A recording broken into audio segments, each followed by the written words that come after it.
Sexually transmissible infections in Australia, data from 2008 until 2017. So let's start over. This number at the screen represents the amount of new reported cases of STI in Australia in the year of 2017. It's a quite representative number. It's more than 151,000 people infected at this year, only reported cases. And there are a few factors that we can be discussed to find out the reason of these numbers only increase in the last 5 years. As you can check here on this bar graph, there is an upward tendency in the new case of infections with STIs in Australia from the years of 2012 and 2017. One of the explanations we have for that is because during this period of time, apps like Tinder that makes easier for people to meet up for a romantic or a sexual date.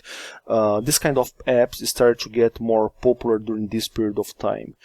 And we can also observe that during the time frame of 2012 until 2015, this increase in the number of new cases was quite constant, as you can see here.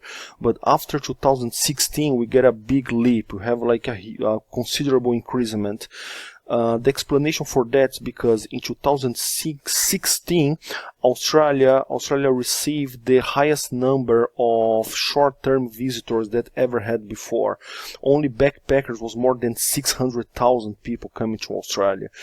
And this kind of people, they are more engaged to enjoy parties and mix it with alcohol and drugs. And with these conditions, it's easier to get more, to have more probability to have unprotected sexual relations. From the total of people who got infected with STIs in Australia in 2017, we can check in this bar graph that the majority of this number is represented by men.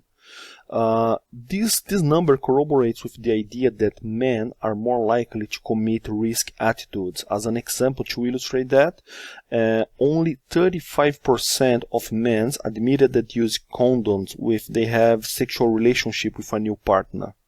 As you can see in this figure here, people from the age of 20 to 29 years old, they are way more likely to get infected by STIs. The reason for that is very simple. Most of the people at this age here, they are still single and at the same time they are already financially independent. The result of that is more socialization and higher possibility to meet new sexual partners. As you can see, in all of the groups here, the chlamydia is the most common disease. And the reason for that, the main fact for that, is because chlamydia is an asymptomatic disease. So normally people don't go to the doctor because they just don't feel the symptoms. And that means that these numbers here might be much bigger than that because people, they just don't know that they are already infected by this disease. In this graphic here, we can see that the amount of women that got infected by chlamydia during the year of 2017 is nearly 10% bigger than men. It is important to cite that this disease is especially dangerous for women because it can affect their reproductive systems. The government should start campaigns for people to make tests for detection of this sickness because, as was cited before, most of the people infected by chlamydia, they don't know their conditions. As you can check in this graphic here, there is one increasement of the new cases about hepatitis C between the years of 2015 and 2016 in Australia. And also it's interesting because if you check from the previous years from 2011 until 2015, as you can observe here, this number of new cases keep stable.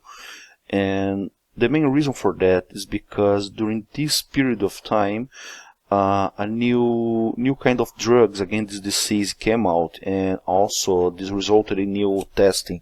So as you got more people getting tests, we also have a higher number of the new cases during this period here. And one important point to be cited about hepatitis C is this sickness is not only transmitted by sexual relationship. It might be also transmitted by syringe sharing in the case of drug users. So this is a very important point to be cited for the prevention campaigns in the government. And another important point to be cited is that only 15% of the population with hepatitis C in Australia is being treated, and there's a very serious information because almost one third of the liver transplant in Australia is due to hepatitis C, is due to this sickness.